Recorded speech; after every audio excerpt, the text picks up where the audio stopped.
अध्याय दुसरा. श्री साई चरित्र लिहिण्याची श्री बाबांची अनुज्ञा. श्री गणेशाय नम. हेमांड पंत म्हणतात पहा, साईबाबांच्या लीलांचे संकलन करून साई चरित्रपर एखादा ग्रंथ लिहून ठेवावा अशी मला तीव्र इच्छा झाली होती. आपल्यासाठी हीच उपासना योग्य आहे असे मला वारंवार वाटत होते.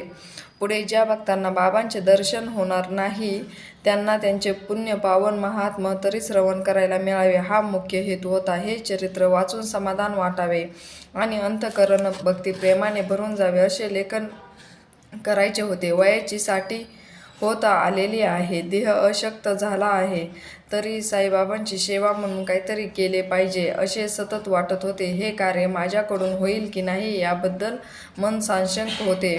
बाबांना विचारण्याचा धीर होईना. मशिदीच्या पायरीवर माधवराव भेटले. मी त्यांना माझे मनोगत सांगितले. ते म्हणाले, आता मशिदीत कोणीच नाही, आपण बाबांना विचारून घेऊ. आम्ही दोघे मशिदीत गेलो. माधवराव साईंना म्हणाले, बाबा, अण्णासाहेबांच्या मनात तुमचे चरित्र लिहून ठेवावे असे आहे.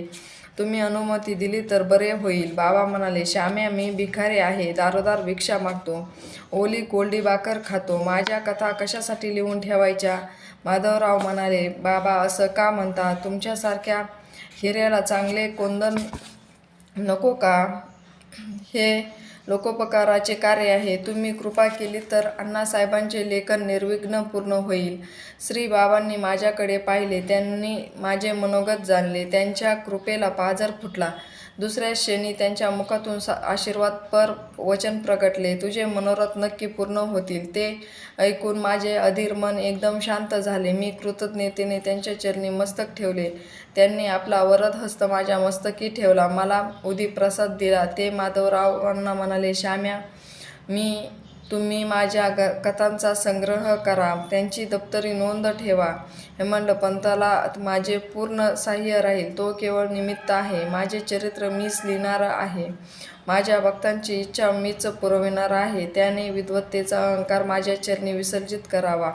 हेच असे झाले तर मला खूपच आनंद होईल. मी त्याच्या कथालेखनात मदत करील, त्यांच्या घरी राहीन. तुम्ही कोठेही असला तरी माझी आठवण ठेवा. माझ्या कथांचे श्रवण केल्याने, त्यावर चिंतन केल्याने हृदयात माझ्याविषयी भक्ती व प्रेम निर्माण होईल. त्यांच्या प्रभावाने अविद्वतेचे निरसन होईल. श्रद्धावंतांचा मी नित्य अंकित असतो, हे माझे सत्यवचन आहे.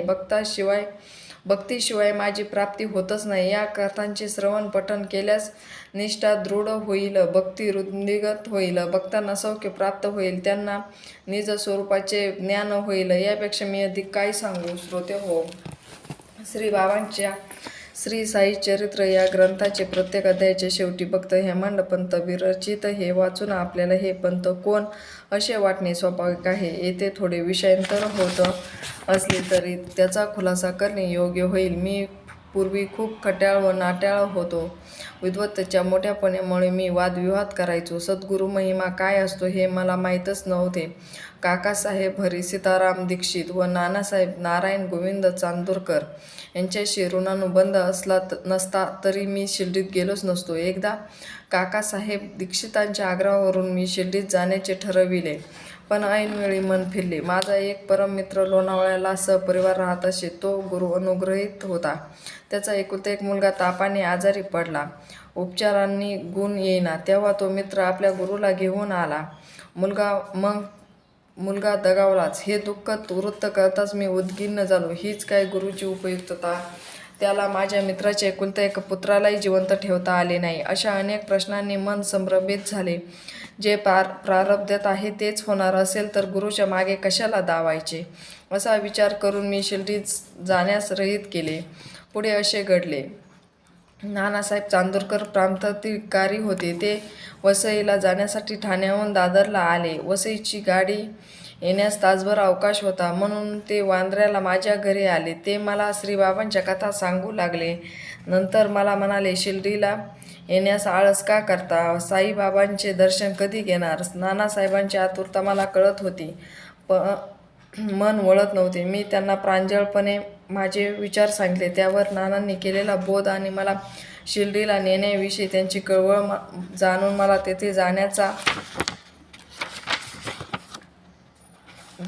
मोह अनावर झाला. मी त्याच दिवशी सायंकाळी शिर्डीत जाण्यासाठी निघालो. दादरच्या गाडीत बसलो. वांद्र्याहून गाडी सुटताच एक यवन धावत धावत डब्यात चढला. माझे सामान पाहून तो म्हणाला, आपण कुठे निघाला आहेत? मी म्हणालो, दादरवरून मनमाडची मेल पकडायची आहे. तो म्हणाला, तुम्ही सरळ बोरीबंदर गाठा. मनमाडची मेल दादरला थांबत नाही. त्या यवनाने वेळेवर सांगितले नसतं तर तेव्हाही माझे शिर्डीला जाणे झाले नसते. असो.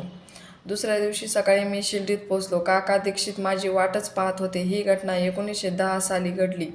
त्यावेळी शिर्डीत साठेवाड्यात उतारूंची राहण्याची सोय होत असे. टांग्यातून उतरल्यावर कधी एकदा बाबांचे दर्शन घेतो असे मला झाले. तेवढ्यात तात्यासाहेब निलकर आले. ते आम्हाला म्हणाले, बाबा भक्तांसमेत वाड्याच्या कोपऱ्यावर आले आहेत. ते लेंडीबागेत जाण्यापूर्वी त्यांचे दर्शन घ्या, मग स्नान करा. मी घाईघाईने धावलो. बाबांना धुळीतच लोटांगण घातले.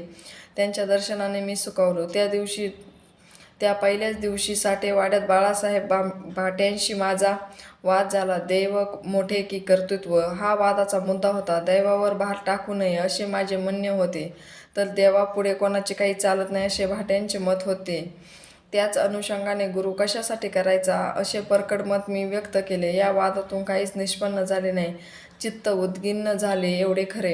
काही वेळाने मी आणि काकासाहेब बाबांच्या दर्शनासाठी मशिदीत गेलो. बाबा माझ्याकडे पाहत काकांना म्हणाले, काय चालले होते वाड्यात? कशासाठी वाद घातला होता? हे हेमाडपंत काय म्हणाले? मशिदीपासून साठेवाडा दूर होता, तरी तिथे घडलेला बाबांना कसे कळले याचे मला मोठे नवल वाटले. पहिल्याच भेटीत माझ्याकडून असे अनुचित घडल्यामुळे मी लज्जित झालो. हेमाडपंत हा दौलताबादच्या राजदरबारातील 6 विद्वान आणि बहुगुणी मंत्री होता. तो धर्मशास्त्र विशारद होता. माझा अभिमान हरण करण्यासाठी बाबांनी मला या नावाने संबोधले. तो टोमणाच होता. विद्वत्तेचा गर्व नकोच हेच त्यांनी सुचवले होते. माझे डोळे उघडले. जो मशिदीत बसून वाड्यातील वृत्तांत जाणता तो स्वतः किती महाज्ञानी असेल असा विचार करून मी नतमस्तक झालो. श्रीबाबांनी दिलेले हेमाडपंत हे नाव मी नाममुद्रा म्हणून स्वीकारले आहे. अध्याय 2 समाप्त.